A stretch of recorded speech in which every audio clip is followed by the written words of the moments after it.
I'm laying out the basics here. You put together in a very comprehensive way, and I give you a lot of credit for putting all this together.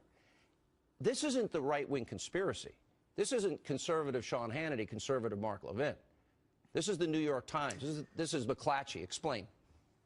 And yet it's only conservatives who are concerned about what they're reading in liberal media outlets. Have you noticed that? The media is very confounded right now. They're very confused. They don't know whether to trash themselves, trash their colleagues, or what. Now, you asked a question. You said, what did Obama know? We know he knows this much. Everything you just read, he knew, because it's in the newspapers. That's pretty big. Number two, we know that if a FISA warrant was secured, it's very likely in his daily intelligence briefing or a call from the Attorney General or the Director of the FBI, the President would be given a heads up. There's nothing illegal about it, but he'd be given a heads up. Here's what else we know. There's all kinds of, based on these reports, investigative activities going on. You know, McClatchy reported the agencies involved, the FBI, CIA, National Security Agency, Justice Department, Treasury Department's Financial Crimes Enforcement Network. I assume Obama knew something. I mean, unless he's Helen Keller. Now, let me make another point about this. That's a hell of a lot of agency resources. Those are a hell of a lot of investigators. The news reports, you mentioned the New York Times, January 20th. I just want to make sure CNN and MSNBC are aware of this. They watch all the time, Mark. Nobody's watching them. Go ahead. Wiretap data used in inquiry of Trump aides. I never said independent of news reports about the wiretap. Wiretap data used in inquiry of Trump aides. Well, didn't Mr. Clapper say there were no FISA orders issued? Can you play that tape for me so I can comment on that and pull this together? I think we have that loaded, and because he said it on Meet the Press this weekend. But we'll get it in a second. It's very profound. Yeah, well, but we'll get to that in a second. Go ahead. But let me comment on it. It's very, very important.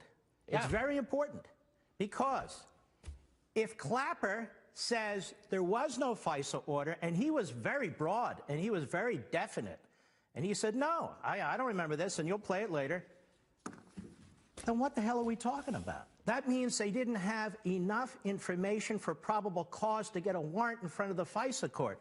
So what's the FBI, the CIA, the National Security Agency, the Justice Department, the Treasury Department's Financial Crimes Enforcement Network investigating?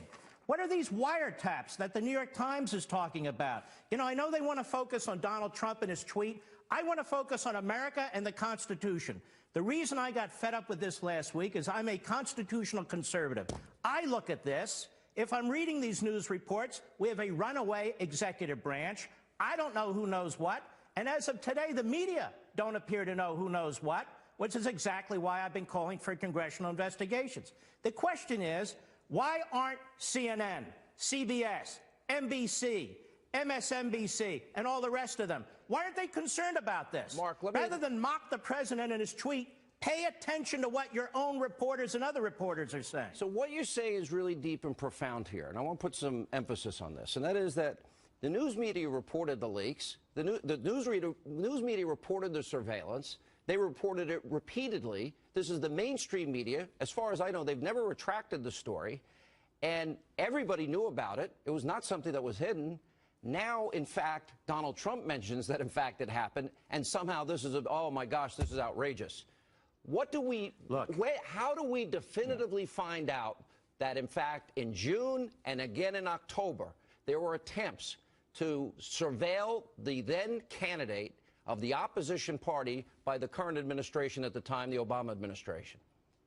Well, two things need to happen one way or another. Number one, the FISA applications, which Clapper denies, by the way. He denies, and the follow-up was pathetic over there at NBC, but we'll get to that. The FISA applications should be released. That's number one. The warrant that was supposedly secured in October should be released. The other thing that needs to be done is these daily presidential briefings that the president received, that the intelligence agencies and law enforcement agencies coordinate on and prepare. The Intelligence Committee chairmen need to read them. And now we'll get to the bottom of this. Now, I find it very interesting. People are saying, well, let Trump release the damn FISA stuff. Can you imagine if he does that? He'd be accused of interfering with investigations, trying to intimidate the Justice Department. No.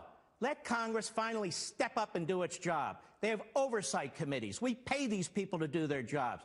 Now get into those damn FISA applications. Look at the so-called warrant. Hold on now. Yeah. Look at the warrant that was released. Look at these daily briefings, and let's see what's in them. All right, great one. We miss having you on. Stay right there. We're going to keep you while we got you. All right, more with the great one, Mark Levin, right after the break.